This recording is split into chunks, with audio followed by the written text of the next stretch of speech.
বন্ধুরা সবাই কেমন আছেন? সবাইকে শুভ বিকাল। আজকে দুপুরে অনেক কিছুই রান্না করছি, সেটাই আপনাদের সাথে শেয়ার করলাম। আজকে দুপুরে রান্না করছিলাম হচ্ছে মাছের মাথা দিয়ে, ইলিশ মাছের মাথা দিয়ে কচু শাক। এই যে কচু শাকটা আগে সেদ্ধ করে রাখছি, ইলিশ মাছের মাথাও ভাজা হয়ে গেছে। এখন পেঁয়াজ, কাঁচামরিচ আর হচ্ছে কালো জিরে সোমবার দিয়ে পেঁয়াজগুলোকে হালকা একটু ভেজে নিয়ে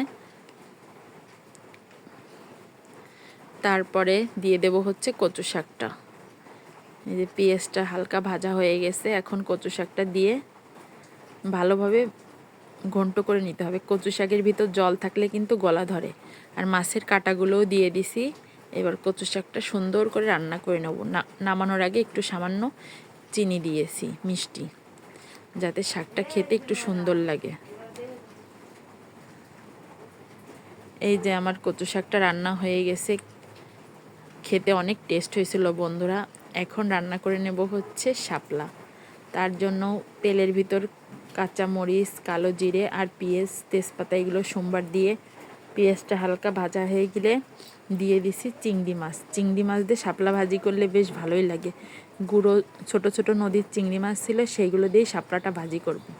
এই যে এখন শাপলা দিয়ে দিলাম, শাপলাটা সুন্দরভাবে ভাজি করে নিব।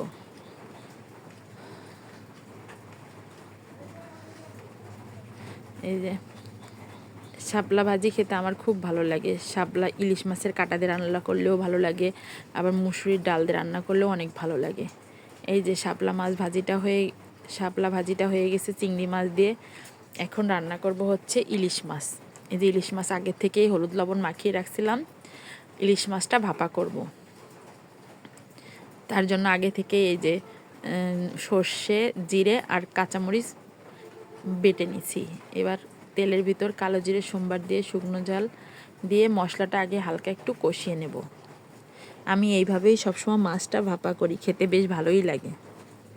এবার মশলাটা যখন তেল ছেড়ে ছেড়ে দিছে, তখন মাছগুলো মশলার উপরে সাজিয়ে দিলাম।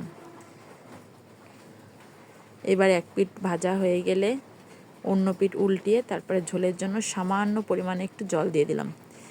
মশলায় যখন তেল ছেড়ে ছেড়ে দিই তখন হচ্ছে জল দিয়ে দিতে হয়, তাহলে মশলাটা ভালোভাবে কষানো হয়ে যায়, মশলার আর কাঁচা গন্ধ থাকে না।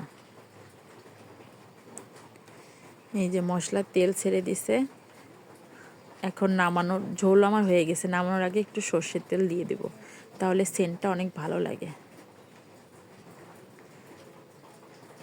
এই যে আমার মাছ রান্না রেডি। কেমন হয়েছে বন্ধুরা মাছ রান্নাটা অবশ্যই কমেন্টে জানাবেন। আর আমার ভিডিওটি কেমন লাগলো বন্ধুরা অবশ্যই জানাবেন। ভালো লাগলে একটা লাইক করবেন, পেজটিকে ফলো দিয়ে আমার পাশে থাকবেন। ধন্যবাদ সবাইকে।